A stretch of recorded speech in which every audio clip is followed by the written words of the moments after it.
네, 11시 40분 앞두고 있습니다. 양시장 견조한 또 반등 흐름 계속해서 이어지고 있는 구간입니다. 오늘 레전드에게 듣는다는 토마토 투자자문 유성치 운영력과 함께하겠습니다. 운영력님 안녕하세요.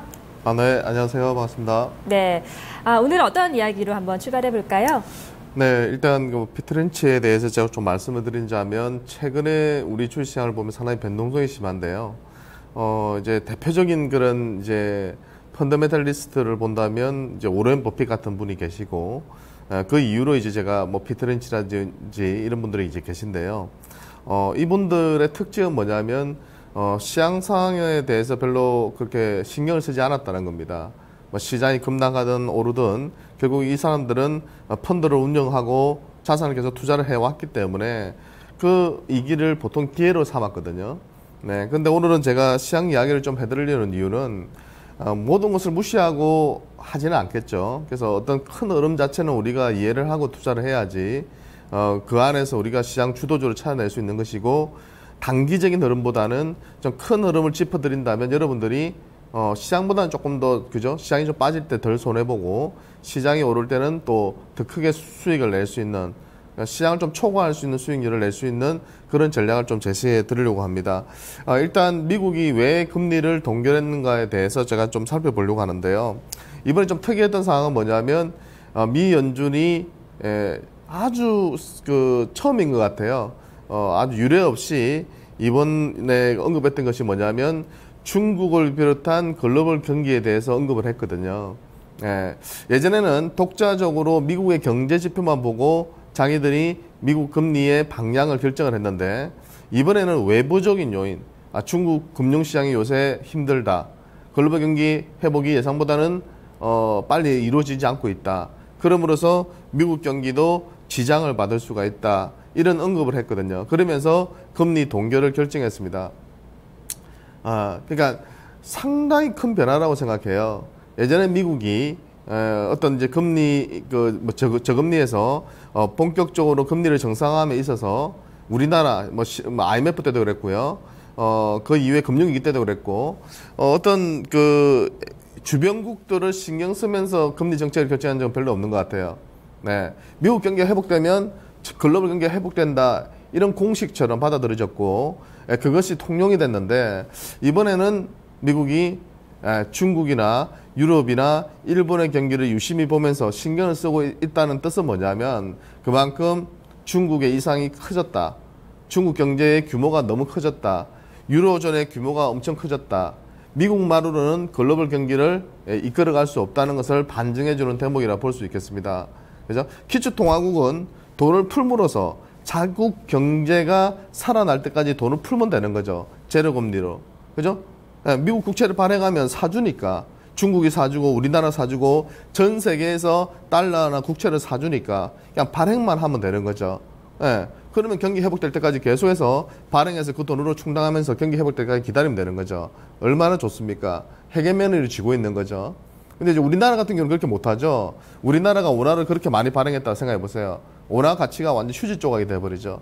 그렇기 때문에 기축통화국만이 쓸 수 있는 그런 정책이고요. 중기축통화국인 유로존이나 일본도 그 뒤를 그대로 따라가고 있고 기축통화를 꿈꾸고 있는 중국도 이번에 이하나 절하를 통해서 통화 가치를 떨어뜨림으로써 자국 경제를 살리려는 그런 통화전쟁, 한율전쟁에 뛰어들었다 보면 됩니다. 그런 과정에서 미국 입장에서는 여기서 우리가 중국을 고려하지 않고 유럽을 고려하지 않고 바로 금리를 올렸을 때 미국 경제가 상당한 타격을 받을 수 있다는 그런 우려 때문에 금리 동결을 했다고 보는 게 맞을 겁니다. 그리고 내부적으로 본다면 고용 지표는 그나마 만족스럽게 나오고 있죠. 지난 8월 실업률이 5.11% 정도 나왔으니까 완전 고용 지표에 도달했다.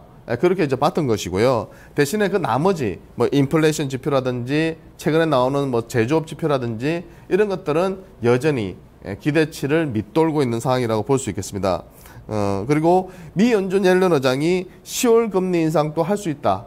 긴급 기자회견을 열어서 할 수도 있다고 언급을 했지만 제가 볼 때는 약간 그동안 계속 금리 인상한다 한다고 해왔기 때문에 좀 면목이 없는 거죠. 그렇기 때문에 약간 제가 볼 때는 언론성 플레이라 보이고요.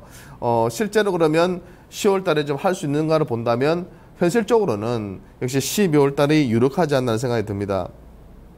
그 이유를 제가 몇 가지 말씀을 드리면 여기 도표가 나와 있는데요. 신규 실업수당 건수 추이입니다.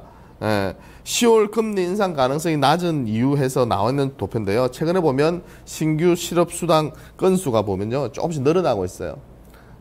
9월 상반월 동안에, 그죠? 최근에 그런 신청 건수라든지 고용 지표를 보면 제가 볼 때는 더 추가적으로 고용 지표가 크게 개선되기는 쉽지가 않아 보입니다.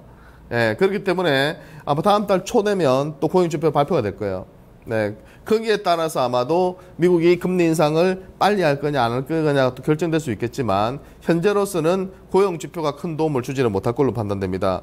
그러니까 두 번째로 유력한 이유는, 그러니까 미금리 인상이 12월 달이 유력한 이유는 뭐냐면요.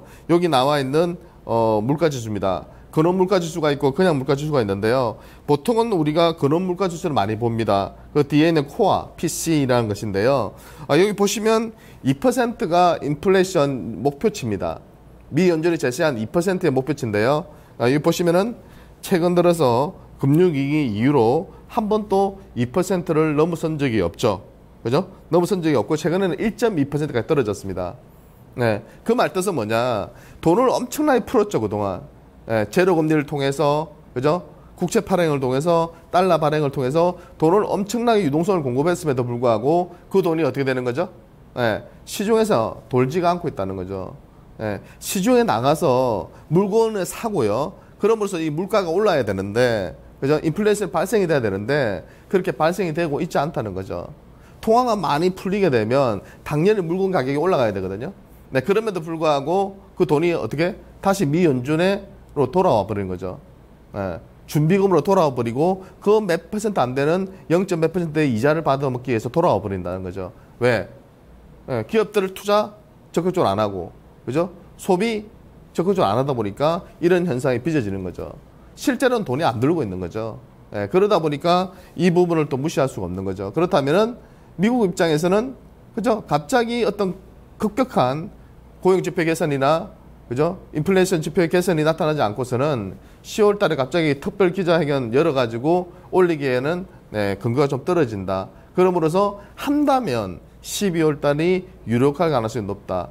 그 시점에 가서 중국 경제가 막 망가지고 이러면 연기될 수도 있다고 봅니다.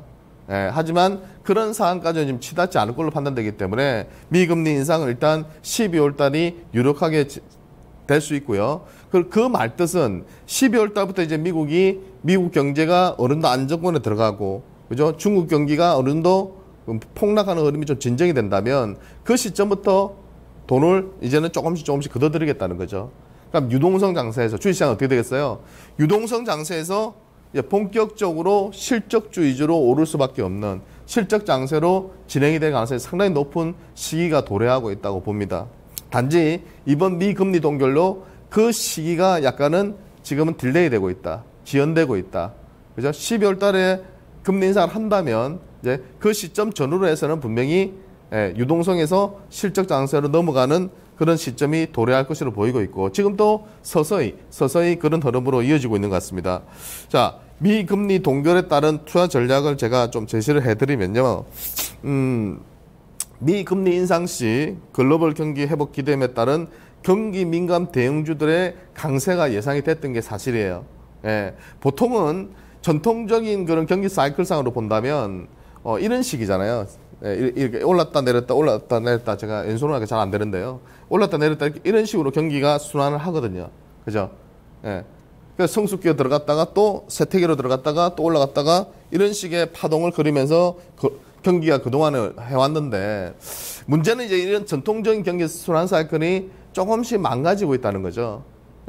뭐냐면 예전에는 10% 성장했다가 그래도 적어도 빠졌다가 5% 이하 떨어졌다가 한 7, 8%까지 올라왔는데, 그죠? 지금은 5% 정도 성장하다가 2, 3% 떨어졌는데 이것이 잘 올라오질 않는다는 겁니다. 그래서 계속해서 한 3%대 전후에서 머물러 있는 그런 상황. 그러면서 한 몇 년 주기로 쭉 보면은 2%대, 1%대로 떨어지는 그런 저성장 국면으로 진입을 하고 있다는 것이고요. 중국도 마찬가지입니다. 몇십 %씩 성장하던 시대는 지났고, 그죠? 최근의 정점이 금융위기 발발하기 그때 시점에서 14.2%가 정점이었거든요. 그 이후로 중국이 10% 이상 낸 적이 별로 없어요.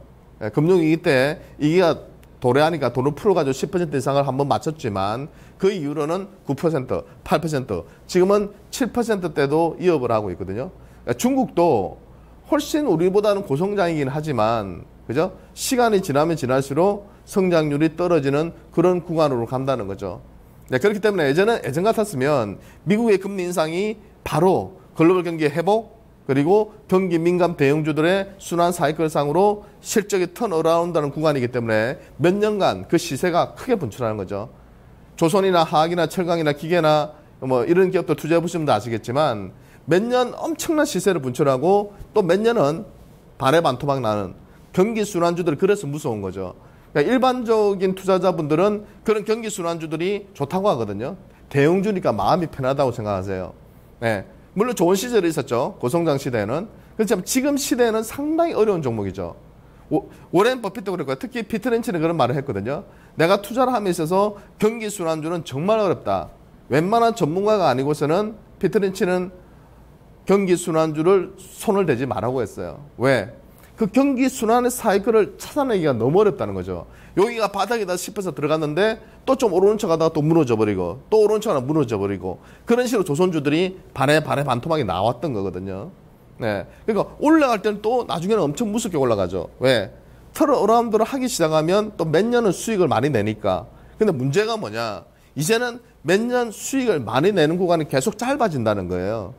수익을 예전보다는 내긴 하는데 예전에는 몇 년 호황이 왔는데 지금은 그 호황이 짧게는 6개월, 3개월도 분기 단위로 보면 좀 좋아지는 척 하다가 또 꼬꾸라지는 경우가 상당히 많다는 겁니다.